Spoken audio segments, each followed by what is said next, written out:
Del Campo here. This is my 1978 Mercury Z-7, 6-cylinder. Done a lot of little stuff to it, but basically it's a pretty good car. But it had an exhaust leak. So Kim decided to pull the exhaust manifold off. But you know, it's a 47-year-old car. And she was gonna put an exhaust manifold gasket on it, put it back together, do that for me. The bolts started breaking off. Trying not to put the heat on the stud.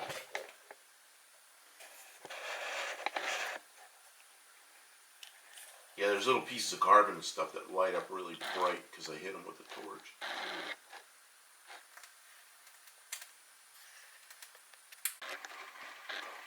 That one that broke off, that last one, there's still a big piece sticking out. Yeah, I know. We could try again. I don't know if there's enough to grab onto it. It could be. Just cut a slot in, use a screwdriver. Yeah, I'm sure it'll come right out.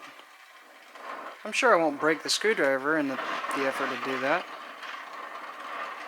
Because the wrench wasn't enough, but a screwdriver blade will surely be. It's a 47-year-old car, so you know, and they're exhaust bolts, and they've been heated and cooled for years and years and years, so they're rusted in place, and they broke. So there were, I think, 3 left that weren't broken, and so some of them broke off flush with the head. It's really hard to drill out in here. We decided just to pull the head off. Instead of having a hood here and working in a dark hole, we pulled the hood off, set it on top of the car. We got lots of light now to work here. Another thing is there's a shroud, fan shroud, and radiator and all that. Only takes a couple of minutes. We got to drain the cooling system anyway, so we drained that. It only takes it another couple of minutes to get the radiator and the shroud out of the way. Just gives a lot of access, a lot of space around here. It makes the job a lot easier. I'm hooked on something.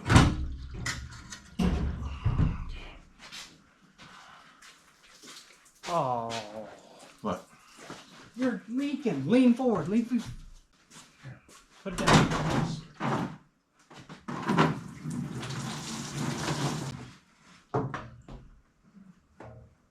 So at this point, we've undone just about everything. Got the spark plug wires off. Got the valve cover off. Got the rocker arms off and the push rods out. I think we have all the head bolts off. Doing that and doing this.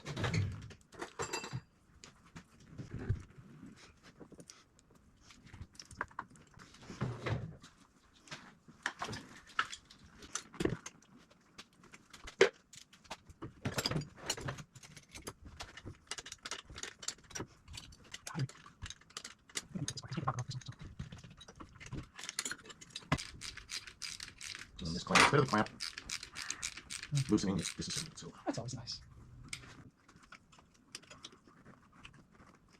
Oh, the friction, I guess. That's really good. And it's really let's go something different.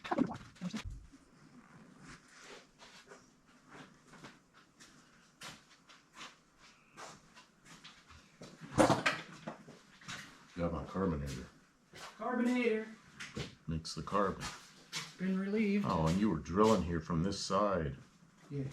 Won't hurt it. No, you cut slots in castings. I didn't slut a caught. No, but I mean. Slut a caught in your casting. Look at that down there. Oh, this thing is too loose for a wrench. Oh, doused me with fuel. That's what you get.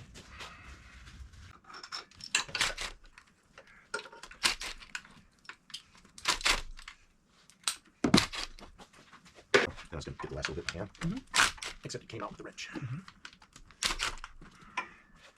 The other was right. Good deal. Probably. I think. This is a metric car, but the engine's not. I need a longer wrench. This one's so Let's just small. use this. That's not going to break these. You don't think so? All right, go ahead and see.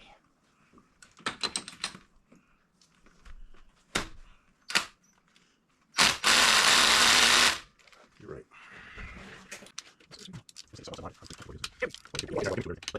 Okay, all the loose knife is rich.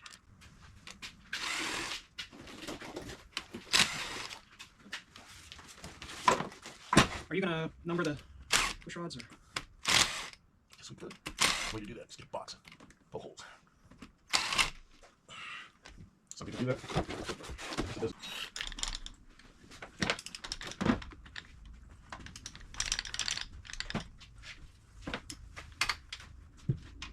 You want to just zip them out, or? This 17 is really tight. Yeah, it's probably because it's open.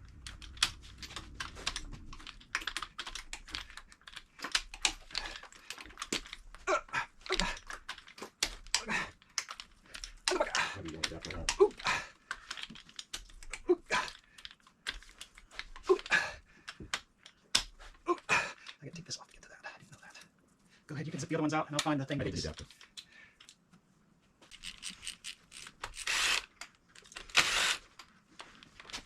hair in there. This thing is running with hair in there? Nope. Big long hair. Probably dropped out of you. Probably dropped out of me. Got a lot.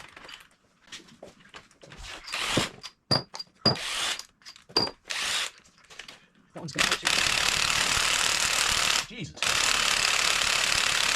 Yep, that one's gonna fire. It needs more.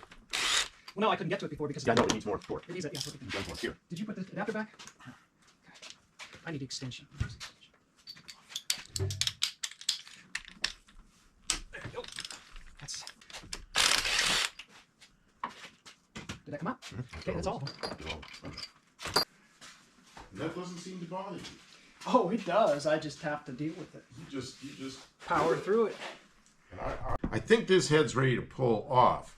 The only thing that should be holding it is gravity and 47 years of habit, which might be stuck. I don't know. So I'm going to try to break this loose. Oh, that was easy. I guess it's broken loose. Might take two of us to lift that off because it's kind of awkward. Ready? No. Okay. Oh boy! Freaking heavy. Set it down. Okay, I'm ready.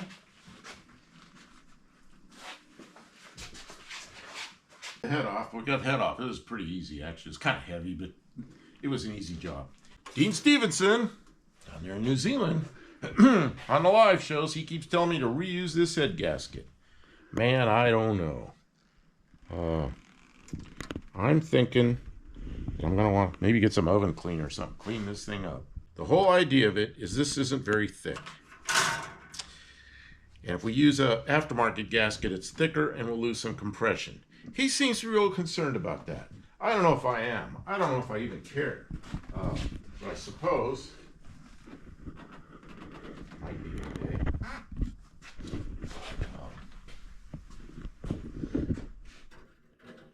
These bores feel beautiful.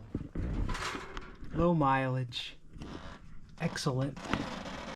Looks like 20 thousandths of an inch. And it is an SAE engine, not a metric engine. So I'll go by inches. I don't know what the new one is. I think he said it was like 40-something thousandths. I don't know. But the new one I got folded in half, so kind of perplexed at what might be in this box. And here we go. It's a head gasket. Folded in half. This is the second time they've done this. I can't imagine why a company folds a head gasket in half. I guess I'll be contacting them. They'll probably send me one that isn't folded in half, but it sure screws up the operation, doesn't it? I don't know what to say. Thanks, Rocco. Because the people that packed it folded the head gasket in half and ruined it and sent it to me. So I'm going to have to find another one, or I'm going to have to clean this all up and shoot copper coat all over it. And we've got it over here, and there are a bunch of bolts broken off that held the exhaust manifold on. There were 5 of them that were broken off. One of them was sticking out a little bit. And people commenting on our live shows want us to weld a nut on there, which Kim did a really good job welding a nut on there, and we heated it and everything, and it's still twisted off. It was really stuck in there. So we went the old-fashioned way and started drilling. So I drilled with a number 30 split point.